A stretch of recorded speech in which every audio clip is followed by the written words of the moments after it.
观众大家好，欢迎收看今仔日11月13号台视11点台语新闻，我是谢美玲。最新的消息要提供给观众朋友哦。自民党下载9点先举行决策加全国委员会议，自民党主席宋楚瑜嘛伫会后举行记者会，正式宣布投入2020年的大选。而副手人选呢，就是广告告表持相。而有关的这详细情形，等一下再个带观众朋友做回来关心。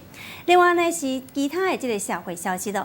另外是今仔消息方面哦，柯文哲南门哦，这个亲民党主席宋楚瑜宣布要来竞选到2020年这个总统大选。台北市长柯文哲今仔日下载呢送花篮来祝贺，不过嘛坦白讲哦，民众党呢多少拢会受到影响。详细的消息，咱们连线记者吴品玲。花主观众台场柯文哲今天上午来到了南门的中继市场来进行开幕活动。不过外界关注哦，亲民党主席宋楚瑜呢，今天就要正式宣布参选总统。而柯文哲也表示哦，他是向宋楚瑜送上了花篮，并且呢亲自写下祝福，是祝他可以勇往直前。那你下收了访问？有，我们今天早上还在讨论要写什么。那你写了什么？我记得我是最后写勇往直前的。会不会影响到你所谓的不往啊？为什么会想写勇往直前？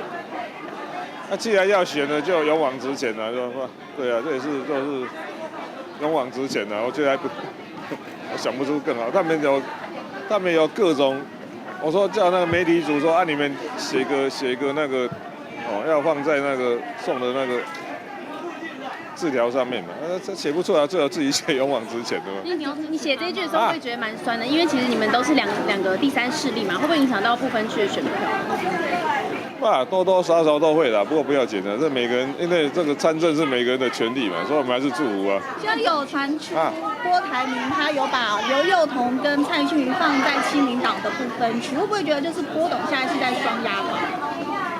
他是一样嘛，每个人都会去做认为对他最有利的事嘛。不过我是亚当斯密斯的信徒了，每个人都做他最有利的事，合起来就是国家最大利益。另外，时代力量昨天也公布了不分区名单，包含小灯泡的妈妈以及黄国昌都入列。不过柯文哲仍然认为，黄国昌如果放在第4名会被做掉，因为如果在时代力量没有民众党的情况，其实排名是 OK 的。但是现在有民众党出现，他觉得黄国昌还是主张要排在第1名以上。这项情况，再把时间镜头交还给彭丽主播。